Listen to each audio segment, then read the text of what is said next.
કરણને support કર્યા બાદ પણ અનુરાગ અટક્યો ન હતો। તેણે પીએમ મોદીને પણ પ્રશ્નો કર્યા હતા। શું કહ્યું તેણે જોઈ લો તમે જ।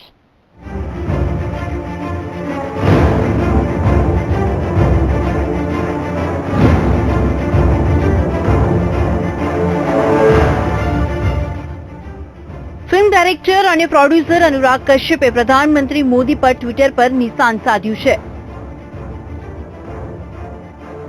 अनुराग कश्यपे કહ્યું કે પ્રધાનમંત્રી મોદી પાકિસ્તાનના પ્રવાસે ગયા હતા, જ્યારબાદ તેમણે જનતાની માફી માંગી નથી। अनुराग कश्यपे ટ્વીટ કરીને લખ્યું છે કે સર, તમે હજુ સુધી પાકિસ્તાનના પ્રવાસે 25 ડિસેમ્બરે ગયા હતા, તેને લઈને માફી નથી માંગી। आज समय હતો જ્યારે ये दिल है મુશ્કિલનું શૂટિંગ ચાલી રહ્યું હતું। તમારે માફી માંગવી જોઈએ। હું મૂર્ખ છું અને પરિસ્થિતિઓને સમજવા માંગુ છું। જો તમને ખોટું લાગ્યું હોય તો માફ કરશો। જો કે પ્રધાનમંત્રી પર अनुराग कश्यपे વાર કરતા તેમના ટ્વીટનો જવાબ આપ્યો હતો।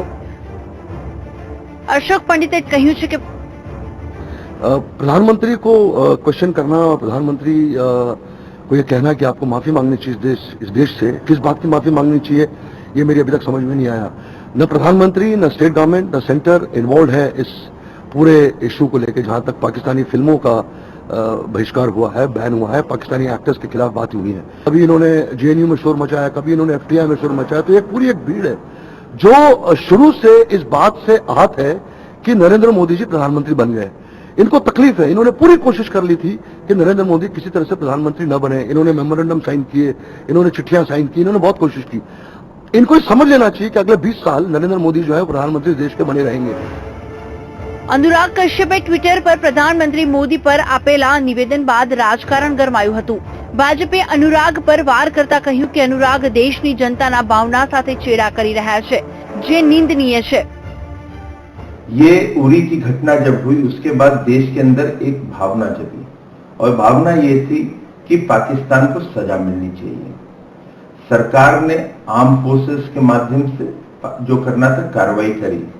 देश की भावना को जो एक सुकून होता वो मिला।